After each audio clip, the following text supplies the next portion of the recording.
menciptakan kelompok-kelompok baru untuk selamat, untuk jadi firqah atau kelompok selamat. Kata Nabi yang selamat al-jamaah, bukan yang baru. Al-jamaah yang lama yang sudah ada, itu yang selamat. Sehingga kadang menarik sekali kenapa kelompok baru ini demikian yakin dan confident bahwa mereka lah akan selamat masuk surga. Karena itu apabila mereka orang-orang lain bukan kelompok mereka yang nampak salah saja, ini tidak benar, ini tidak benar, ini kufur, ini syirik, ini bid'ah, itu yang nampak. Kalau mereka demikian yakin, mereka akan masuk surga. Karena saya bertanya, apa Anda punya sertifikat dari Allah, surat jaminan akan masuk surga? Itu masalah. Padahal mereka malah melaksanakan apa yang diramalkan Nabi, yang akan menciptakan kelompok yang akan masuk neraka. Karena katanya yang selamat ada jamaah, ada mainstream yang sudah ada, masyarakat yang sudah ada, bukan yang lain, yang baru.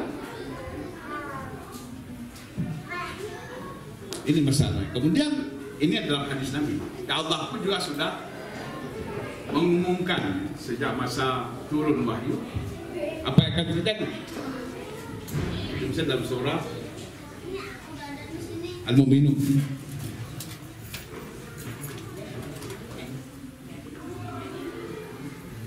Dalam surah Al-Mu'minun Allah berfirman, wa inna hadhihi ummatukum ummatan wahidah wa ana rabbukum fattaqun.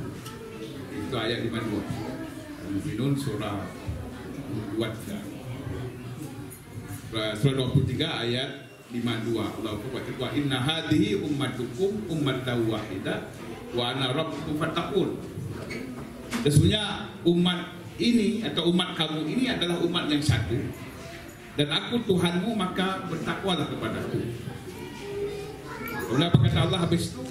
Fataqatta'u amrahum bainahum zubura.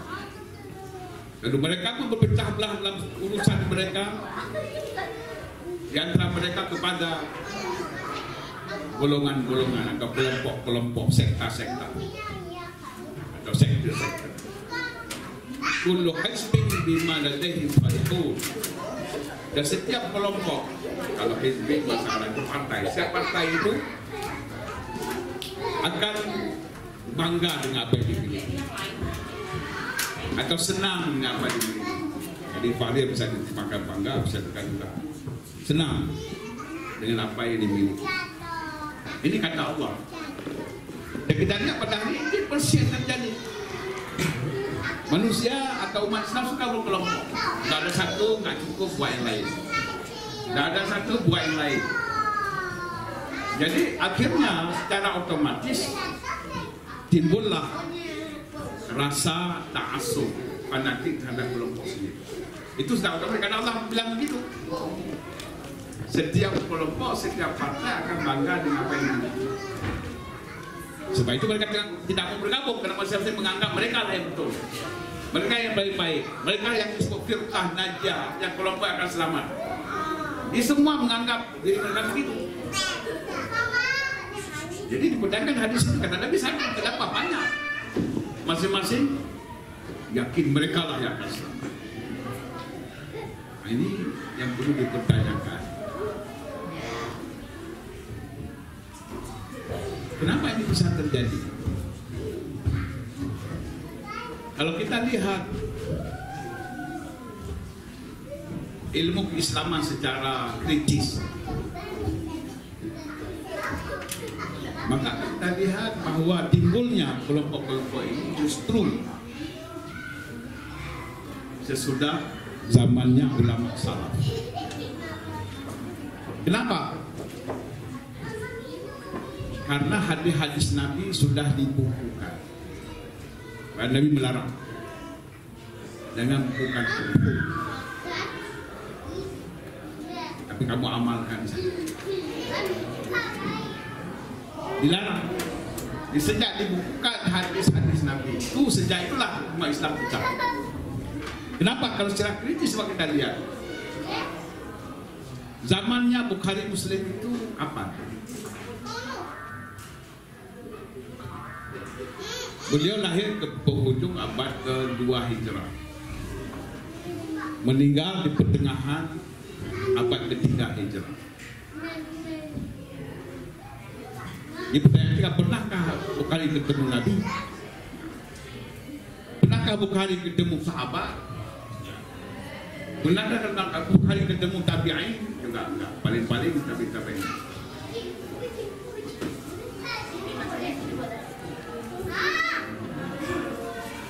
Tetapi kenapa para ulama sesudah Bukhari, bukan sebelum?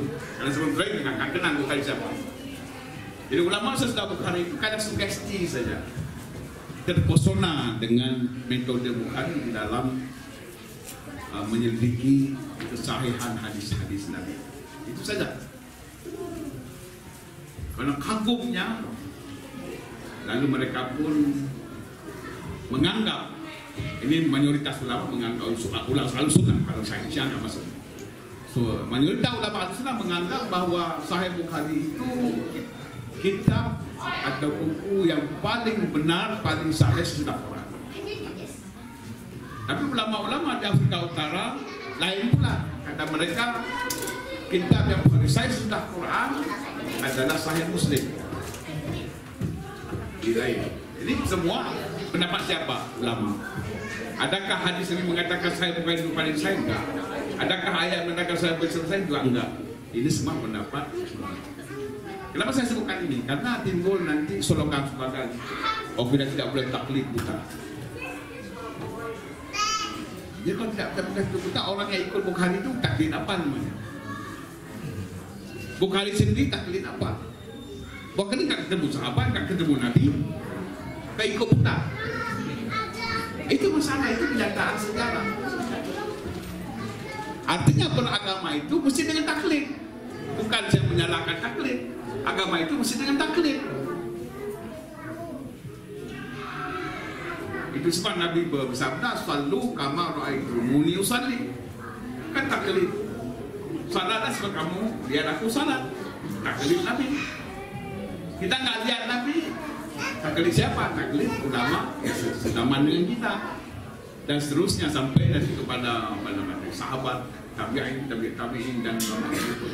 Semua ada taklid kepada sebelumnya. Karena tidak ketemu kita, Bukhari tidak ketemu dengan sahabat Nabi, tidak ketemu dengan tabi'in. Jadi artinya semua informasi yang Bukhari kumpulkan itu adalah didasarkan pada taklid, percaya, trust.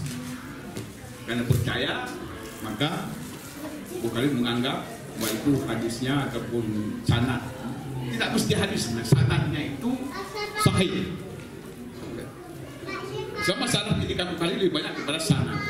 Jadi sanad hadis itu sahih, dan sehat. Kalau bahasa Indonesia sahih itu sehat.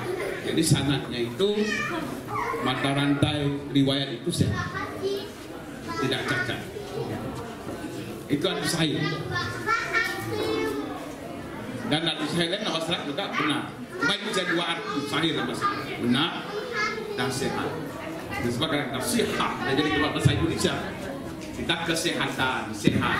Itu tadi bahasa Arab sehat. Jadi hadis sahih hadis yang sehat. Namanya hadis yang sakit. Cuma diistilahkan baik lemah. Ya orang sakit lemah.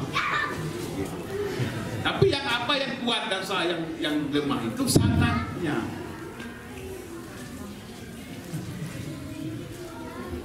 Jadi itu, jadi bahwa hakikat agama itu taklid.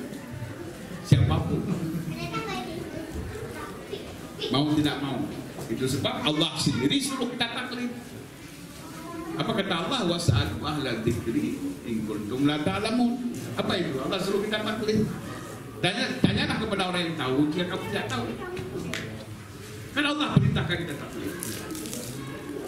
Karena itu cara beragama.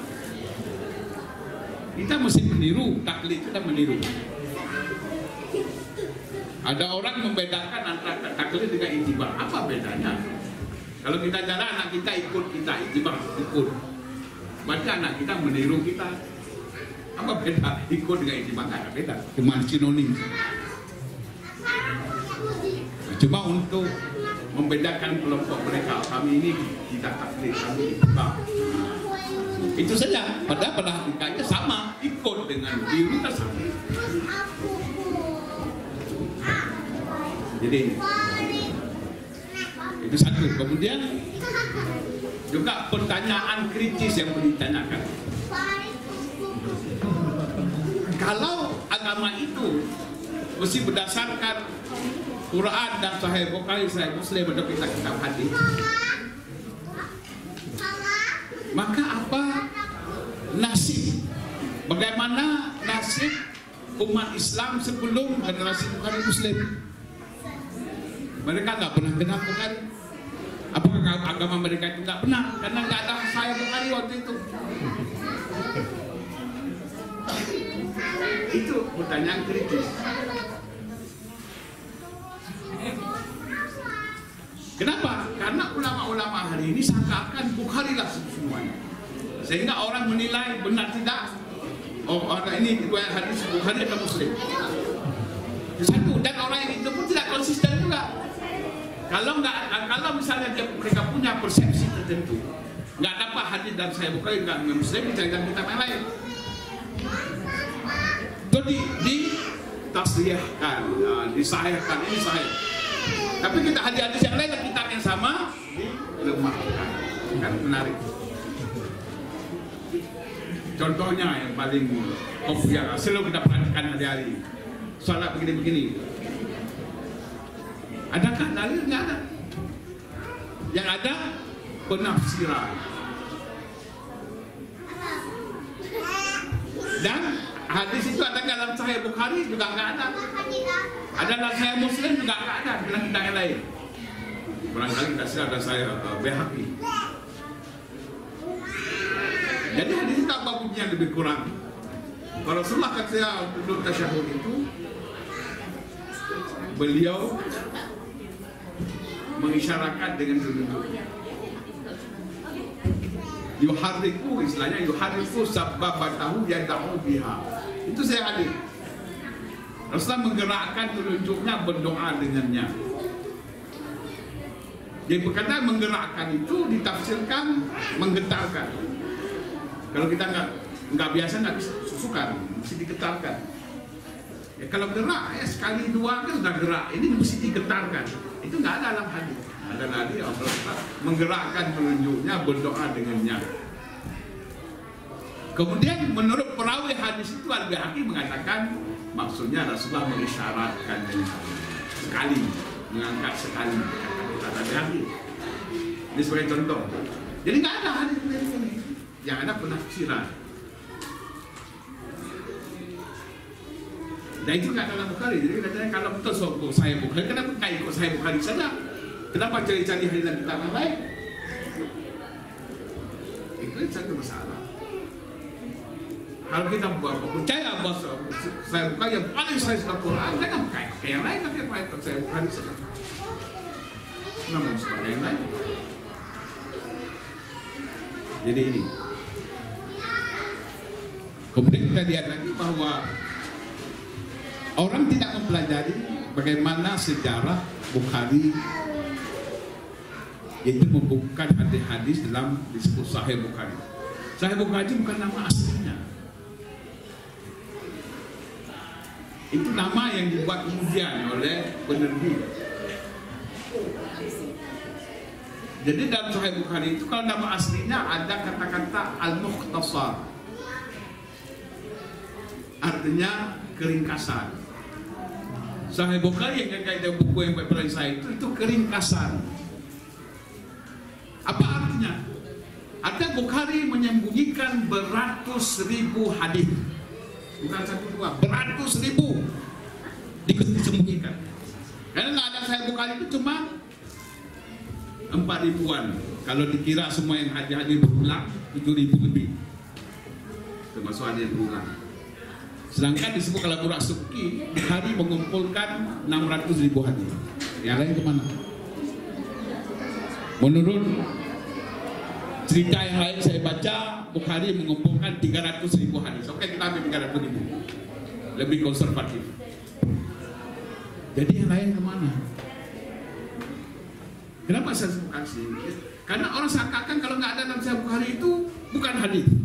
Sedangkan Bukhari sendiri menyembunyikan beratus ribu hadis. Ini masalah. Itu satu. Kita belum lihat dari timeline. Kalau secara timeline, kita hadis paling sayang yang mana? Al-Muwatta. Nah, Imam Malik itu tabi'in. Oke, ada orang paling kurang tabi'in. Muwatta yang paling sayang. Kemudian Mustadrak Imam Ahmad. Karena mereka semua hidup di abad pertama Hijrah. Bukhari abad ketiga. Ini timeline. Tetapi karena ulama kemudian yang datang setelah Bukhari atau pada masa Bukhari terpesona dengan cara atau metode Bukhari menyelidiki kesahihan hadis itu, maka timbullah istilah kitab Sahih Bukhari yang paling sahih. Itu kemudian saya juga menganalisa kenapa imam tertentu seperti Abu Hanifah dan Imam Syafi'i tidak membukukan hadis. Kenapa? Karena Imam Abu Hanifah dan Syafi'i sangat berhati-hati. Karena hadis-hadis dikumpulkan pada zaman fitnah, kembali pada fitnah. Hadis-hadis semua dibukukan pada zaman fitnah, pada zaman perang saudara. Jadi sangat kondusif untuk terjadi pemalsuan. Zaman fitnah, zaman perang saudara itu masalah. Karena itu Imam Abu Hanifah tidak membukukan. Jadi Imam Syafi'i, walaupun Imam Syafi'i menghafal, kalau menurut Imam Ahmad, Allah yang tahu. Menurut Imam Ahmad, Imam Syafi'i menghafal 700.000 hadis yang dihafal Imam Syafi'i. Yang dihafal Imam Ahmad 1 juta hadis. Nah, itu masalah. Kenapa? Karena hadis itu saling bertentangan. Karena itu ini bukan untuk konsumsi publik ataupun untuk orang awam, bukan, termasuk ulama, bukan. Contoh yang kecil saja kita lihat yang kita lihat hari-hari dalam kita beribadah, taharah misalnya. Menyentuh kemaluan. Sebagai mazhab mengatakan batal wudu. Sebagai mazhab tidak batal. Kenapa? Karena ada hadis yang mengharuskan wudu sedang menyentuh kemaluan, ada hadis tidak. Kebertentangan. Sehingga para ulama dalam menyimpulkan karena sifat hati-hatinya, kadang-kadang terlalu hati-hati seperti Imam Syafi'i misalnya, Imam Ahmad, itu mengatakan kita anggap batal saja. Ini lebih jauh dari kesalahan. Itu sebenarnya apa? Lebih jauh daripada kesalahan. Jadi kita anggap batal saja. Contoh yang lain, bersentuhan kulit laki-laki dengan wanita yang halal nikah termasuk antara suami istri. Batal. Apa dasarnya? Tapi apabila dari Imam Syafi'i misalnya mengatakan batal, itu menggunakan ayat Quran, tapi bukan menurut arti harfiahnya, tapi ikhtiar tadi, karena hati-hati tadi. Karena kata Allah dalam Quran, "Aula mastumun nisa," atau kamu menyentuh perempuan. Jadi menyentuh itu sengaja. Kalau menurut Quran, menyentuh dengan sengaja baru batal. Sehingga kita lihat ini cara mengistimbang hukum antara Imam Ahmad dengan Imam Syafi'i yang sahabat dekat. Imam Ahmad mengatakan kalau menyentuh dengan sengaja dan dengan nafsu batal. Sedangkan Imam Syafi'i bersentuhan biasa pun tanpa sengaja batal. Jadi malah kalau menurut Quran yang wanita nggak batal, cuma yang pria saja. Kamu menyentuh perempuan. Kamu yang lain tak. Oke, ini kita ambil literal, arti dan harfiah. Tapi kalau kita lihat kepada kalau kita Imam Abu Hanifah ada Imam Malik, mereka menafsirkan ayat tadi dengan perbuatan Nabi. Nah, karena mula hadis langsung saya bukan disebutkan Nabi sehabis berwudu cium istri pergi salat. Oke. Jadi Imam Abu Hanifah dan Imam Malik mengatakan bahwa makna lamastum situ adalah senggama.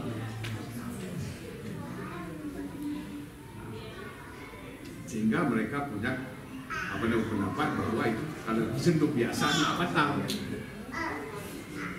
Dan kita pun terpaksa ikut itu juga kalau pergi haji. Kalau kita pergi haji, kalau ikut mazhab Syafi'i, kita tawafnya nggak selesai-selesai.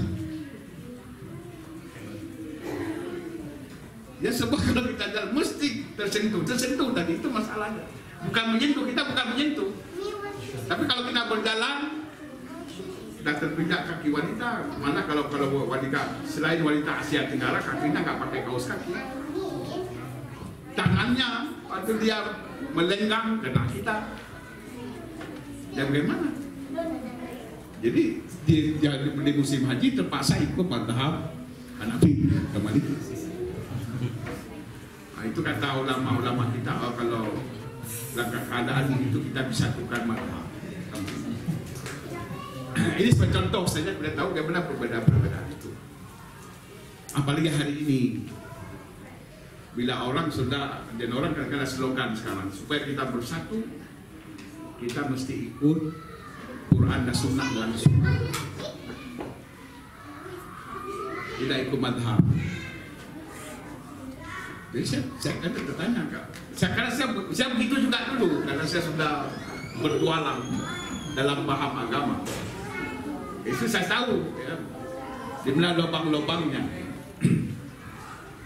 Jadi saya bertanyakan di Indonesia, saya yang klasik saja, ya, jangan yang baru, yang klasik. Apa yang klasik? Kita punya 3 organisasi besar di sana yang punya prinsip yang sama, bahwa kita beragama tidak boleh ikut mazhab, langsung ikut Quran dan Sunnah. Tapi kenapa tidak? Tadi kan katanya kalau kita Quran langsung kita bersatu. Tapi kenapa ada 3? Nah, ini jadi masalah. Berarti itu cuma slogan kosong, nggak bisa dilaksanakan, nggak bisa diimplementasikan. Apa maksud saya? Kita sana punya Persis, saya punya Al-Irsyad, sana punya Muhammadiyah. Kenapa mesti kita? Kalau kita ikut Quran Sunnah langsung tanpa mazhab itu bersatu. Ini pertanyaannya. Jadi artinya untuk bersatu tidak segampang yang dianggap atau yang disangka. Kenapa? Karena dari satu ayat saja orang bisa beda paham. Padahal ikut Quran tapi bisa beda paham. Jadi nggak mungkin bersatu kalau ikut Quran Sunnah langsung, karena kita tahu bahwa Quran itu mengandung perintah dan larangan, hadis mengandung perintah dan larangan.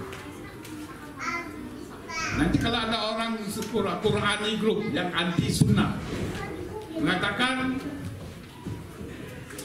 katanya daging anjing itu halal, daging kuda halal, daging ular halal, apalagi singa halal, gajah halal. Kenapa? Karena semua binatang itu disebutkan Al-Quran, tapi tidak diharapkan oleh Allah. Kalau nggak percaya, lihat surah nomor 5 ayat 3. Apa yang diharapkan Allah? Tidak termasuk anjing, tidak termasuk kucing, tidak termasuk singa, yang disebut Al-Quran. Gajah disebutkan Al-Quran, ular disebutkan Al-Quran, monyet disebutkan Al-Quran, tapi tidak diharamkan oleh Allah.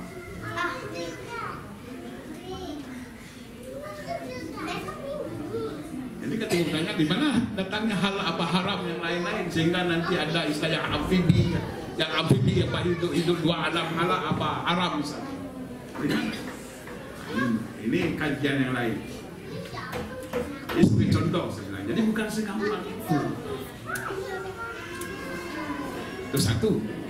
Yang kedua, Kita lihat dengan tidak bermazhab itu maka timbul madhab-madhab baru. Jadi ada madhab persis, ada madhab irsyad, ada madhab Muhammadiyah. Karena mereka nggak sama. Jadi daripada 4 dah tambah 3. Nanti di India, Pakistan ada madhab ahli hadis. Nah, itu masalah. Kalau di Saudi ada madhab salafi. Dan tambah lagi. Karena cara mereka semua mengambil hukum berbeda. Masing-masing punya sistem atau metodologi sendiri. Itu cerita lain. Tapi saya lihat di sini apa yang saya bisa lihat, apa yang menimbulkan pecahan umat. Itu masalah. Karena makin lama umat ini makin sombong. Dia menganggap ulama-ulama dulu tidak tahu apa-apa.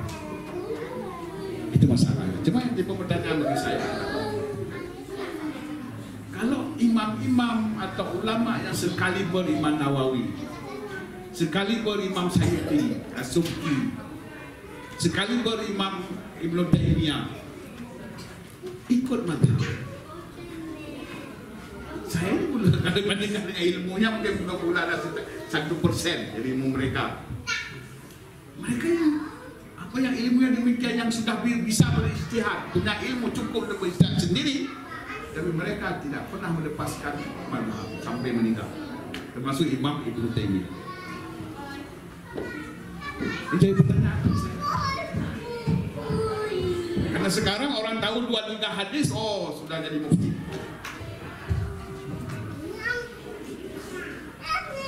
Jadi oke, kita tahu kalau dia bilang nama Imam Ibnu Taimiyah itu dia ikut mazhab Hambali sampai meninggal. Dan mazhab Hambali.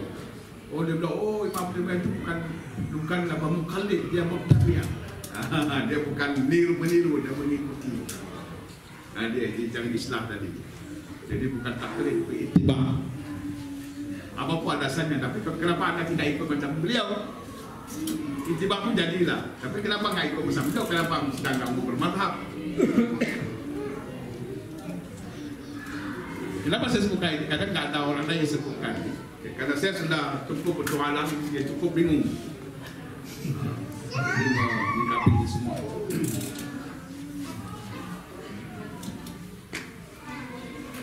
Jadi kalau kita kembali kepada fitnah, karena kita lihat begitulah sebenarnya timbulnya fitnah ada hari ini, karena masing-masing mengawal mengandung fitnah.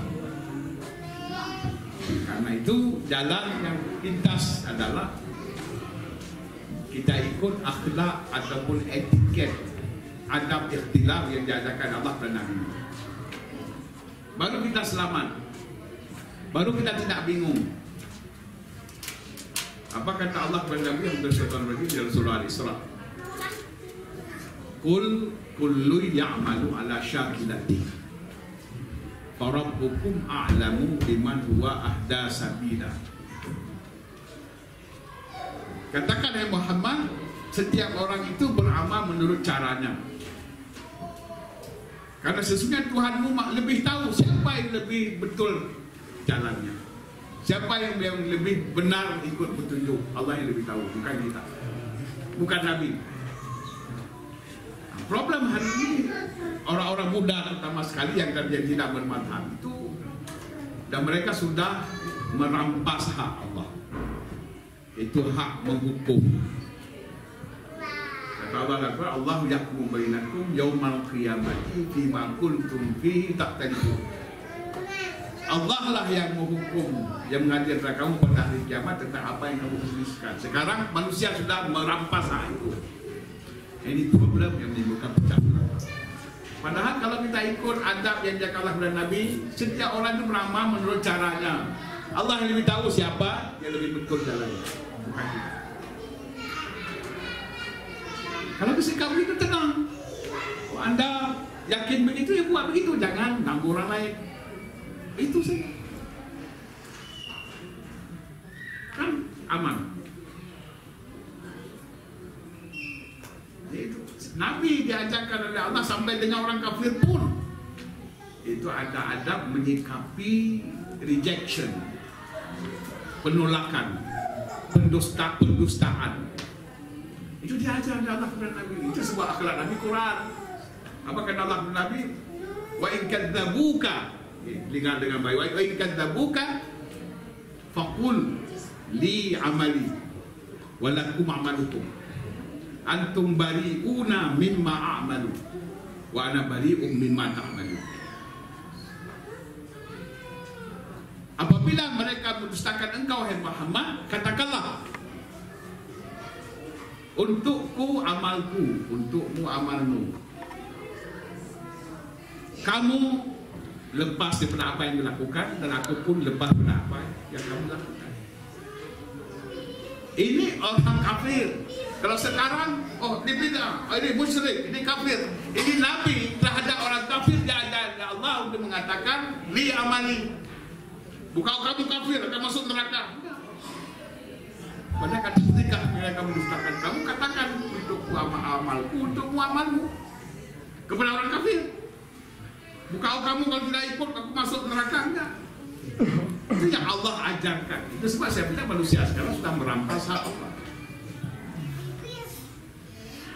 Kan agama itu gampang kalau kita ikut yang jalan yang betul. Itu satu. Yang perusahaan yang lain adalah orang-orang muda sekarang kadang-kadang terlalu terpesona dengan hadis sahih itu, melupakan Quran. Itu jadi masalah ini. Ini sudah tindakan syirik sebenarnya, mendahulukan hadis di atas Quran. Kenapa? Karena dalam Quran Allah jelas menyebutkan dalam hubungan kita dengan Nabi. Apa kata Allah? Ma atakumur rasulu faquduhu wa manahakum anhu fantahu. Kan simple. Apa yang Rasulullah bawa untukmu, ambillah. Apa yang dia melarang kamu melakukannya, tinggalkanlah, berhenti. Kan simple. Enggak ada in between. Apa sebetulnya in between ini? Karena sekarang jadi masalah ini. Orang mengatakan, oh itu Nabi tidak pernah melakukan, ini tidak pernah dilakukan di masa Nabi. Sakakah orang itu bisa pernah hidup di masa Nabi? Padahal Al-Quran sebutkan apa yang dibawa kamu ambil, yang dilarang berhenti, nggak ada di antara itu. Allah nggak sebutkan apa yang dia tidak lakukan jangan lakukan, kan enggak? Ini timbul lagi soal bid'ah. Ada satu orang syekh muda. Kita punya grup WhatsApp ulama. Imam dan ulama tipe. Di satu syekh muda itu yang buat komentar dalam WhatsApp itu, katanya oh ini bid'ah, itu bid'ah. Lalu saya pun komentar. Saya alhamdulillah, we thank Allah SWT because now among us we have expert in bid'ah. I myself want to learn more. I don't mind when paying, you know. I want to sit with you to learn more about bid'ah. Itu masalahnya. Karena kemudian habis itu dia japri. Tidak lagi ke situ ke. Lalu saya tanya kepada dia, bid'ah itu apa? Karena dalam hadis Nabi yang disebut wa syarrul umuri muhdatsatuha wa kullu bid'atin dhalalah. Nabi tidak mendefinisikan bid'ah. Kecuali Nabi mendefinisikan lain. Jadi apa definisi bid'ah? Dia bilang umur Imam Syafi'i definisi bid'ah itu kullu amalin la dalala fi la dalila. Masa tidak amal yang tidak ada dalil tentangnya. Dan saya bilang itu ta'rif ataupun definisi itu juga bid'ah. Karena nggak ada dalil yang mengatakan bid'ah itu. Itu pun bid'ah karena bukan dari Nabi. Jadi bagaimana kita nggak bisa terangkan? Enggak, karena menerangkan itu bid'ah. Karena lebih daripada yang Nabi lakukan. Lalu dia diam. Nah, ini masalahnya. Jadi kita bisa bilang apa sebenarnya?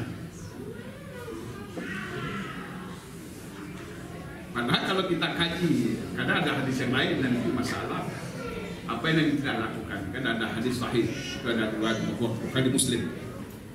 Dia lebih kurang, man amila amalan laisa alaihi amruna fahuwa rad. Dalam riwayat Muslim disebutkan yang satu man ahdatha, itu dalam riwayat Muslim. Kemudian dalam riwayat Bukhari Muslim disebutkan man ahdatha fi amrina hadza ma laisa minhu fahuwa rad. Ini dalam kitab Arba'in. Ada siapapun yang menciptakan yang baru dalam urusan kami ini yang bukan bahagian daripadanya akan ditolak. Atau siapa melakukan satu amalan yang tidak berdasarkan perintah kami akan ditolak. Kayak itu. Tapi di sini Nabi tidak bilang dia masuk neraka ditolak. Ada amal itu. Orang ada melakukan banyak amal. Kalau yang betul yang nggak ditolak, yang nggak betul ditolak. Jadi apa masalahnya? Itulah. Kalau kita lihat saya bukan sini ada peristiwa yang membantu kita memahami hadis tadi. Apa peristiwa? Terjadi perzinaan antara seorang anak muda dengan istri budak. Atau ayahnya itu bertanya kepada sahabat-sahabat apa hukumannya. Ada yang mesti dua-duanya dirajam. Ada yang mengatakan anakmu itu mesti dicambuk 100 kali. Lalu ayahnya memutuskan kalau begitu aku menebus dia saja. Lalu dia pun ingin menebus anaknya dengan 300 ekor kambing dan 1 budak wanita. Seorang budak wanita. Terus dia pun bawa itu kepada Nabi. Ya Rasulullah, anakku berzina dengan istri budak. Tapi aku tidak tahu apa hukumannya. Kata orang, anakku mesti dirajam. Ada yang mengatakan mesti dicambuk 100 kali. Kata Nabi, ini 300 ekor kambing dan seorang budak wanita, ruddan alaihi. Ditolak. Hukum Allah adalah anakmu karena belum pernah menikah dicambuk 100 kali dan dibuang keluar negeri setahun, dan wanita itu karena sudah pernah menikah dirajam sampai mati. Itu hukum Allah. Di sini kita pahami apa maksud bid'ah. Bid'ah itu artinya menciptakan hukum baru. Jadi orang itu seakan-akan menciptakan hukum baru, bukan hukum yang ada. Itu dari peristiwa itu. Tidak dapat pahami, itu arti bid'ah. Bukan bid'ah itu ekstensi apa yang ada, karena ada perintah umum. Contohnya kita salat itu bagaimana? Ada berdiri, rukuk, sujud, semua betul. Tapi masalah kita salat berapa rakaat, salat sunat itu tak ada masalah. Misalnya kalau kita salat sunat itu 100 rakaat, tidak minta buat itu bid'ah.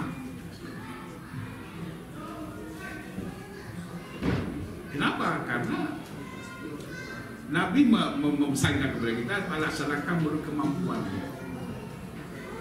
Jadi kalau orang ada kerja lain, dia mau salat saja, apa salahnya? Bukankah Nabi Musa diperintahkan Allah aqimus salat dan dizikri? Ada nikah salat itu untuk mengingatku. Contoh yang lain berselawat, itu perintah Allah nanti. Tapi Allah tidak bilang berapa kali, cuma Nabi bilang kalau kamu selawat 1 kali, Allah berselawat kamu 10 kali. Jadi kalau 10 kali, 100 kali, 100 kali, 1000 kali dapat balasan. Demikian juga zikir yang lain, Allah dzikran katsira, berzikir kepada Allah sebanyak-banyaknya. Allah tidak membatasi, itu tergantung kepada pribadi. Berapa banyak dia bisa.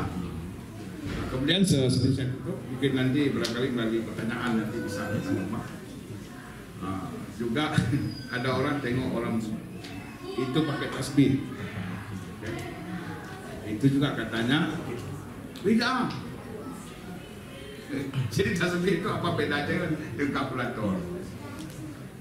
Orang pakai ngitung kalkulator, apa bedanya? Yang ini barangkali masih bersaja, yang kalkulator sudah canggih. Itu saja. Tapi apa bedanya? Kalau ini bid'ah, kenapa itu tidak bid'ah? Bisa bilang kalau orang bilang begitu, kalau tengok dia ada handphone minta. minta tu bawa. Kenapa? Aku suka yang bid'ah. Ini bid'ah besar.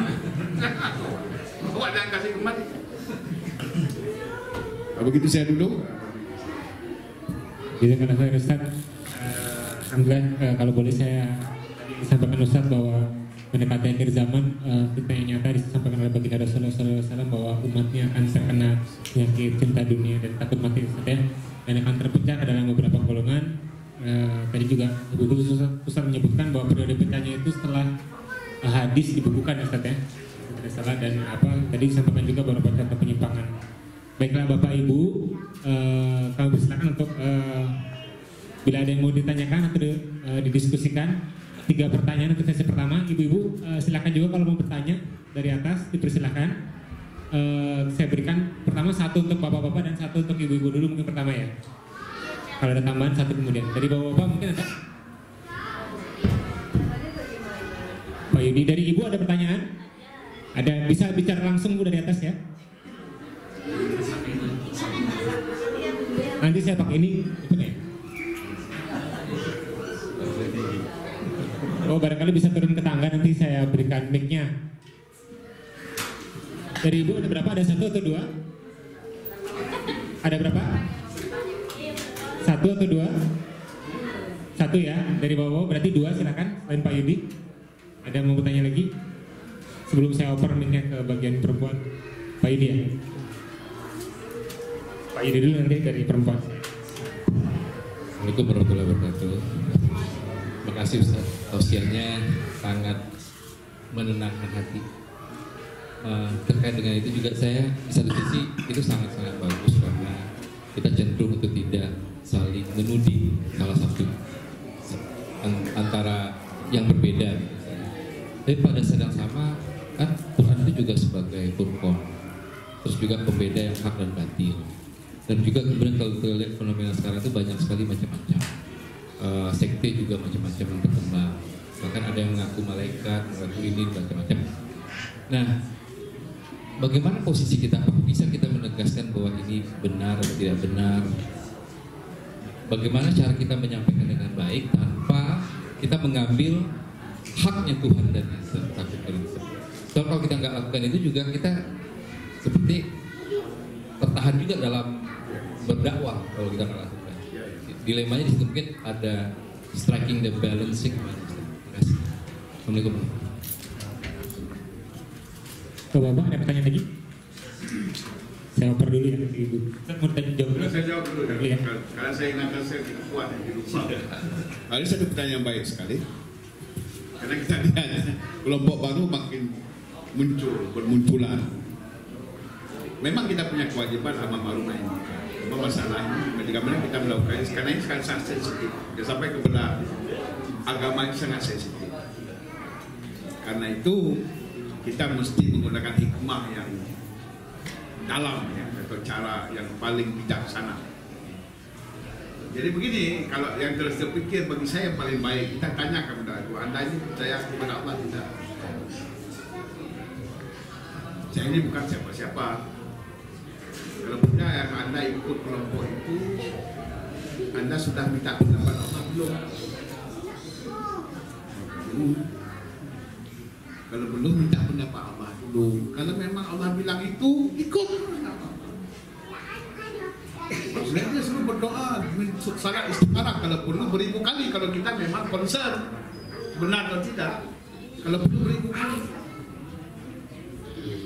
Tanya Allah benar atau tidak. Allah akan kasih tahu nanti benar atau tidak. Jadi begitu. Kalau tidak nanti terjadi debat buta, jadi nanti menimbulkan permusuhan. Kalau jadi begitu.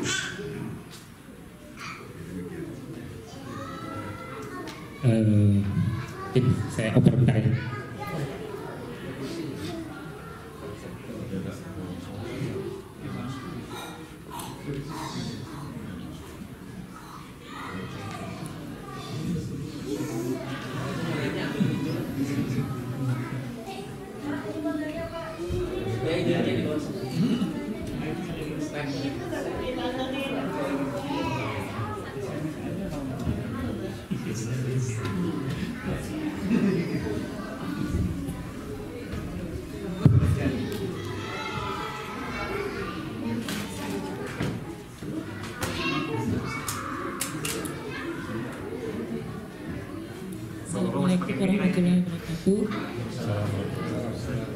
kasih atas kesempatannya. Saya ingin menanyakan masalah peringatan ulang tahun. Bagaimana kita harus menyikapinya? Karena ada yang berpendapat bahwa itu bukan budaya Islam dan Rasulullah tidak pernah mencontohkan itu. Tapi ada juga yang berpendapat bahwa mereka mensyukuri ya, umur yang bertambah, kemudian diberikan kesempatan untuk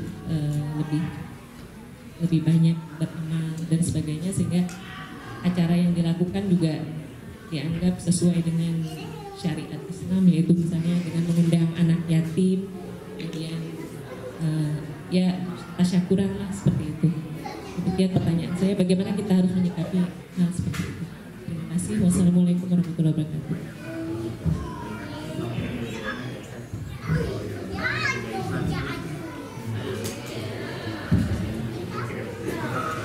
Apa saya bisa jawab? Masalah ulang tahun. Memang ulang tahun itu bukan budaya Islam, itu jelas. Cuma persoalannya itu apakah boleh atau tidak? Dijawab saya. Selama kita tidak melakukan yang haram di dalam perayaan itu atau ulang tahun itu, ya nggak apa-apa. Itu kan satu kebiasaan, bukan agama. Tetapi kalau ada hal yang pertama, hal-hal yang haram terjadi, atau barangkali ada kegiatan-kegiatan yang mirip dengan orang kafir, itu lebih baik dihindari. Cuma kalau saya sendiri, saya nggak pernah merayakan ulang tahun. Tapi istri saya kadang-kadang dulu waktu anak-anak masih kecil suka juga. Itu semua kita hiburan juga apa. Itu anak-anak bukan dunia, bukan saya. Kenapa sebenarnya? Merayakan ulang tahun nanti kita ingat kepada ulang tahun kita. Itu memang juga sunnah Nabi sebenarnya. Cuma Nabi bukan ulang tahun, ulang minggu. Kita ulang tahun saja bedanya. Malah kalau orang di sini lebih parah lagi. Birthday. Kalau birthday itu kalau lahir tanggal 29 Februari, 4 tahun sekali gimana birthday? Kan bikin masalah, jadi dan bukan birthday. Kalau birthday itu mesti tiap minggu, karena ada 7 hari dalam seminggu. Jadi bukan tahun sekali kalau birthday, mesti tiap minggu. Kalau selain itu birthday, tanggal lahir. Karena itu orang Indonesia pintar, dia ulang tahun kita betul. Kalau ulang tahun sudah betul. Jadi istilah yang paling tepat di Indonesia ulang tahun. Kalau Malaysia hari jadi, mungkin dekat-dekat. Jadi apa? Jadi orang. Jadi Indonesia yang tepat. Kalau bahasa Inggris bukan tepat juga. Kata birthday, bukan birthday tiap minggu. Itu sebab Nabi pernah ditanyakan waktu Nabi selalu puasa Senin Kamis. Kenapa aku puasa Senin? Karena itu hari lahir. Ada Nabi ingat hari lahirnya tiap minggu dengan berpuasa. Karena itu salah cara saja. Jadi nggak ada salah kita ingat hari-hari lahir kita. Cuma kalau anak-anak kita sebagai orang Islam, kita gunakan suasana itu sebagai apa disebut kesempatan untuk mengingatkan anak kita kepada kewajiban agama. Itu yang sangat penting. Karena dalam suasana itu dia akan dengar. Karena pernah ada satu itu juga apa ulang tahun saya diundang untuk yang memberi tausiah. Saya bilang ini kamu semua anak-anak, kalau ada apa namanya ulang tahun itu dapat hadiah. Sebenarnya tahu siapa yang lebih berhak dan lebih patut mendapat hadiah lebih layak, siapa tahu? Ibu. Karena ibu dia melahirkan kamu. Ibu yang mesti banyak dapat hadiah, saya bilang begitu. Jadi demikian ya kalau menurut saya. Dari ibu-ibu kalau ada mau pertanyaan silakan gunakan mic-nya ya. Dari bapak-bapak, saya kira suaranya cukup kencang kalau mau tanya. Oh, Mas Sigit, silakan Mas Sigit. Kalau saya tangkap, berarti nggak apa-apa meniru kebiasaan kaum non-muslim asal di luar ranah agama. Ya, kebiasaan di luar agama, karena begini ya, agama Islam dalam apa disebut menanggapi adat istiadat yang ada itu punya sikap yang jelas, tegas. Kalau ada istiadat di satu tempat itu tidak mengandung unsur-unsur syirik, kufur, itu dibiarkan. Tapi kalau ada yang mengandung syirik dan kufur, baru dihapuskan atau diharamkan. Dan Islam itu sebab yang bid'ah itu kita mengagamakan yang bukan agama, itu masalah. Itu semua kebiasaan macam kita pergi makan di restoran, tapi nggak pernah makan restoran. Itu satu kebiasaan, nggak ada masalah.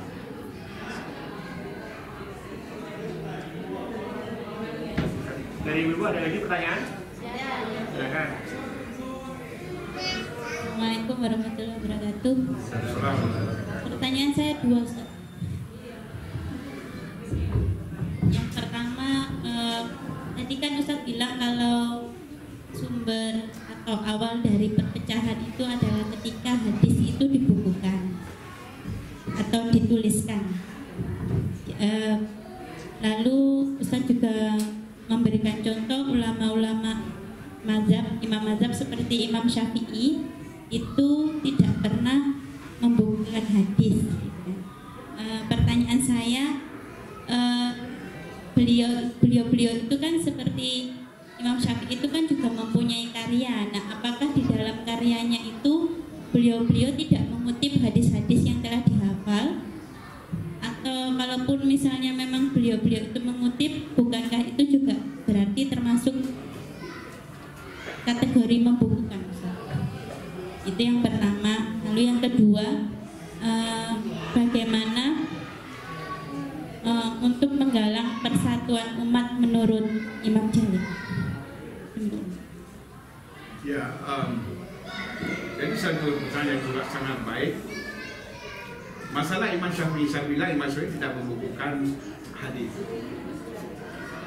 Imam Syafi'i dalam menggunakan istinbat namanya. Istinbat itu artinya dari banyak dalil yang bertentangan diambil jalan keluar. Apa jalan, kesimpulannya apa? Sehingga ini tertuang di dalam disebut fiqh. Oke, dalam disebut fiqh ataupun ilmu tentang pengamalan syariat Islam, kewajiban Islam. So, fiqh itu artinya pemahaman mendalam. Begitu juga imam-imam lain sehingga timbul mazhab. Karena cara mengistinbat itu nanti hasilnya bisa berbeda. Karena sikap, macam kalau terlalu berhati-hati atau berhati-hati. Jadi berhati-hati juga sangat relatif. Semua menetapkan sesuatu hukum itu karena yang ada ikhtilaf, yang ada perbedaan pendapat, itu semuanya karena hati-hati. Cuma lain cara hati-hatinya. Itu saja. Semua berhati-hati. Cuma karena lain cara hati-hatinya, maka kesimpulannya bisa berbeda. Itu disebut dengan fiqh. Kalau kita baca kitab Imam Syafi'i, itu kadang-kadang saya dah mengutip hadis Nabi itu tidak selalu. Kalau Nabi Imam Syafi'i mengutip itu artinya yang menurut Imam Syafi'i sahih. Karena Imam Syafi'i dah mulia beratus ribu hadis. Jadi yang beliau kutip, yang menurut beliau sahih, menurut beliau. Karena sahih tidak hanya hadis, kan tidak ada dalil dari hadis itu sendiri. Cuma itu adalah penilaian ulama. Bisa jadi benar, bisa jadi tidak. Penilaian. Nah, itu persoalannya. Jadi, ya itu yang pertanyaan pertama. Yang kedua, masalah macam mana kita tadi menjaga ukhuwah. Jadi kata Nabi kalau kita mau ukhuwah ke rumah, yang pertama supaya kita saling berkasih sayang, saling memberi salam, itu kata Nabi. supaya kita dengan salam itu akan saling berkasih sayang. Kemudian kita bawa kepada iman membawa kepada surga. Jadi itu. Sebab kadang-kadang sahabat Nabi pun juga dalam memahami sunnah Nabi juga berbeda-beda. Kita tahu misalnya kisah yang terkenal antara dua orang yang dipersaudarakan Nabi waktu hijrah, yaitu Salman Al-Farisi dengan Abu Darda. Salman Al-Farisi memahami sunnah Nabi berbeda dengan Abu Darda. Sehingga sebagai saudara yang saudarakan Nabi, satu kali Salman berkunjung ke rumah Abu Darda dan melihat istrinya dalam keadaan tidak sudah bajunya compang-camping, tidak rapi. Lalu Salman kritis, melihat, kenapa kau begitu? Kau punya suami. Lalu dia jawab, istri Abu Darda itu saudaramu. Abu Darda itu dia tak perlu lagi dunia. Tapi dia dah jawab. Terus Salman satu kali dia ingin bermalam di rumah Abu Darda. Jadi tamu Abu Darda. Tamu Abu Darda itu puasa tiap hari.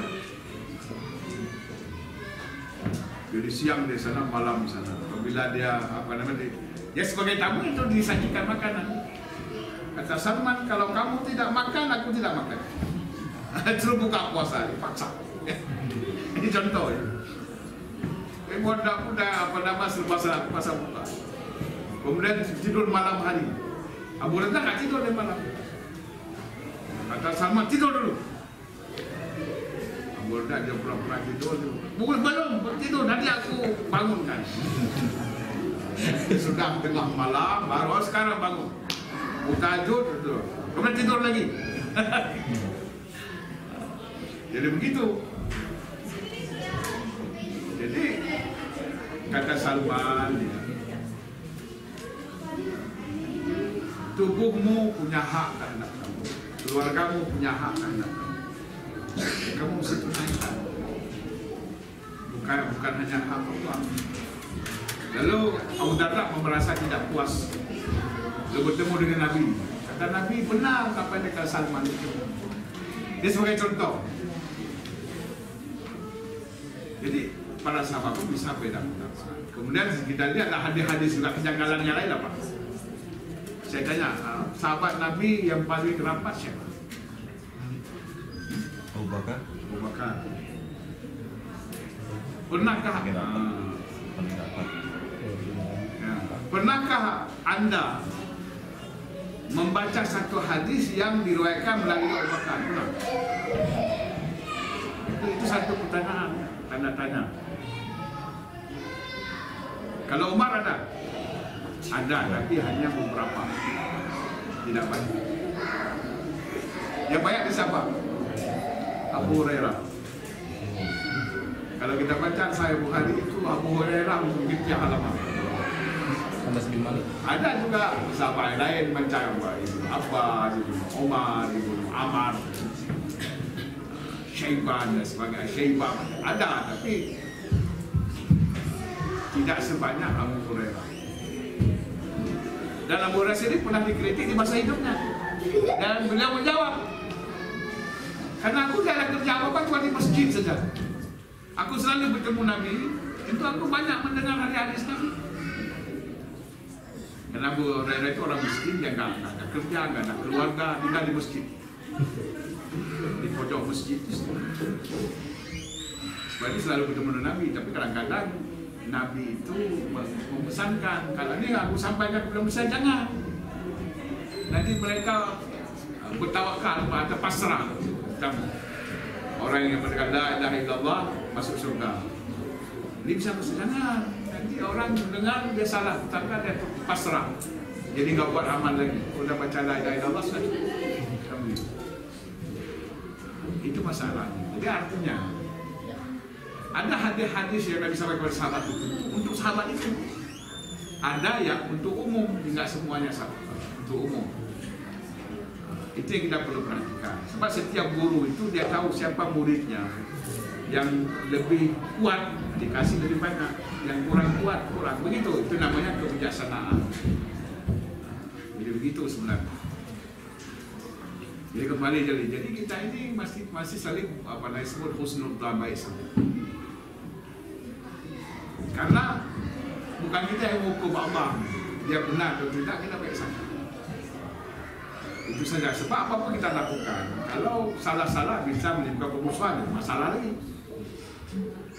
Itu sebab Nabi sendiri kan mengajarkan kita kalau melihat satu kemungkaran, itu dalam hadis saya atau pada riwayat Muslim kata Nabi, "Mar'a minkum munkaran falyughayyirhu biyadihi, fa in lam yastati' fa bi lisanihi, fa in lam yastati' fa bi qalbihi, wa dzalika dha'ful iman."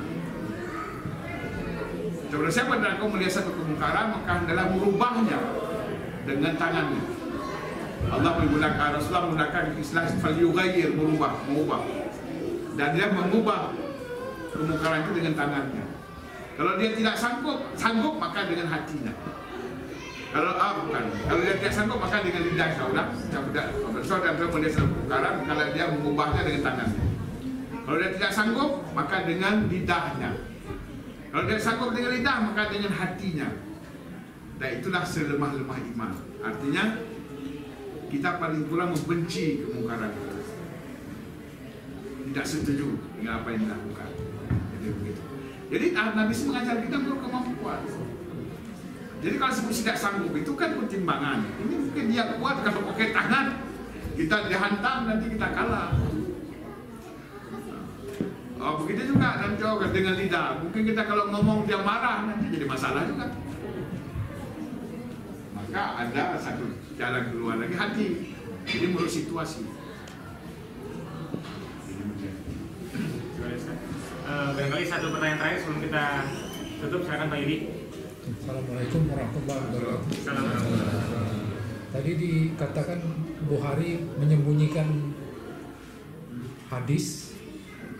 Pertanyaan saya adalah kenapa disembunyikan? Terus apakah hadis-hadis yang disembunyikan itu adalah hadis-hadis yang kurang bermanfaat atau hadis-hadis yang kalau disampaikan membahayakan umat Islam di masa yang akan datang? Jadi istilah saya barangkali ya, Islam mungkin keras ya, menyembunyikan buktinya nggak ada dalam bukunya. Itu maksud saya. Masalah itu karena macam imam-imam sebelumnya, apabila mengkaji atau mempelajari hadis itu timbul kebingungan karena banyak pertentangan. Karena itu dikatakan wallahu a'lam, Imam Bukhari setiap dia mau membuka satu hadis itu dia salat istikharah dulu. Itu setiap hadis. Kalau 4.000 hadis 4 kali istikharah, 4.000 kali istikharah. Begitu sulitnya. Jadi dia dalam dilema. Karena hadis itu yang banyak pertentangan. Jadi sedang ada dilema. Itu sebab kadang-kadang yang tidak masuk dalam buku Bukhari nanti ada lagi kitab yang lain. Sehingga kalau kita baca buku yang umum, hadis itu diriwayatkan oleh misalnya Baihaqi, tapi menurut syarat Bukhari Muslim, apa artinya? Artinya hadis itu sahih. Sahih dalam pengertian pakai sanad Bukhari Muslim, sesuai dengan syarat Bukhari Muslim itu dipenuhi, tapi dalam kitab Sahih Bukhari, kitab Muslim tidak ada. Itu sebagai contoh. Karena itu kalau kita selalu kita baca, hadis ini sahih menurut syarat Bukhari Muslim. Hadis ini riwayat Bukhari Muslim, tapi ini menurut lafaz Muslim. Hadis ini riwayat Bukhari, ini menurut lafaz Bukhari. Jadi itu sebenarnya. Jadi karena dilema, bukan gampang. Itu sebab kita ikut Quran Sunnah atau itu masalah. Itu tidak segampang itu. Jadi buktinya sekarang itu hadis-hadis itu orang nggak tahu di mana. Yang kita Imam Basuki ada 600.000 di mana? Ada imam lain mengatakan 300.000 di mana? Padahal kalau misalnya tidak disembunyikan, paling kurang oleh ini kumpulan hadis-hadis yang dipersoalkan atau diragukan, kan bisa. Paling kurang ada referensinya, kan? Tapi nggak ada. Begitu juga nanti disebutkan bahwa ada ulama yang mengatakan hadis boleh dibukukan karena Ibnu Umar pernah menulis hadis Nabi untuk dirinya sendiri. Tapi itu nggak ada, di mana buktinya? nggak ada bukti atau naskah. Cuma dalam teori sih ada, tapi dalam kenyataan nggak ada. Itu masalah. Terima kasih Ustaz. Ya, alhamdulillah tadi pertanyaan terakhir sekaligus menutup acara kita pada sore hari ini. Kami dari panitia mengucapkan terima kasih atas kehadiran Bapak Ibu sekalian dan mohon maaf atas keterbatasan penyelenggaraan pengajian kali ini. Karena pertama sedianya akan diselenggarakan di rumahnya Pak Prayudi, Ketua Pengajian Netherlands. Namun karena kami was-was akan adanya hujan, jadi dipindah ke musola dengan segala keterbatasan bahwa mungkin tempatnya lebih kecil, ibu-ibu tidak bisa melihat pembicara dan segala macam. Kami mohon maaf sebesar-besarnya. Mudah-mudahan niat panitia dan pengurus juga untuk meningkatkan ukhuwah antara pengajian PPIP, pengajian Netherlands, insya Allah bisa dicapai dengan cara seperti ini walaupun dengan segala keterbatasan. Dan juga kami mengucapkan terima kasih banyak Ustaz atas kesempatan waktu ini untuk hadir. Dan juga permohonan maaf terakhir mungkin karena sekali lagi tidak bisa menyediakan makanan dalam musola, tapi insya Allah makanan sudah disediakan di depan karena di dalam makan di musola karena karpetnya baru katanya. Jadi sebelum ditutup saya ada satu pesan lagi dari Bapak, dia baru ingat kepada saya bahwa masalah kita mengamalkan agama. Kita tahu Islam itu agama yang sumur ya, yang mencakup segala aspek kehidupan.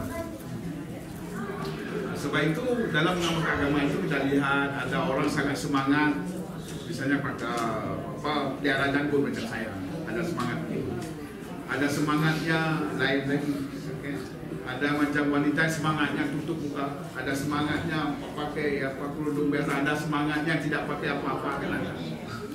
Jadi dalam kita menyikapi itu, kita mesti ingat bahwa karena ajaran Islam sangat luas, jadi mesti ada keseimbangan. Kenapa saya katakan begitu? Saya dengar orang South Africa bilang dengan saya, di South Africa sana itu orang begitu concern soal makanan halal, sehingga di rumah-rumah pelacuran pun mesti ada makanan halal. Kalau tidak orang tidak berkunjung ke tempat pelacuran itu. Di tempat perjudian mesti dia makan makanan halal. Kalau tidak orang Islam tidak akan berjudi. Itu masalah. Macam Yahudi juga. Yahudi sangat strict dengan dia itu. Dia tidak dia tidak akan makan kalau tidak kosher. Ini sebagai contoh. Jadi keseimbangan itu. Karena kenapa? Karena ada satu teman saya yang bos Billy Manepil, dia bilang dengan saya, pertama sekali dia ke Indonesia, jadi dia pesawat delay, jadi dia di bandara itu, kalau dengar suara azan, begitu dengar suara azan, tengok cewek-cewek itu yang kerja itu pakai skirt semua pakai, tiba-tiba mereka harusnya mau pergi ambil mukena atau pergi sholat, jadi dia kaget. Dia sangatnya orang lain tak Islam itu semua. Ini contoh tak Islam semua.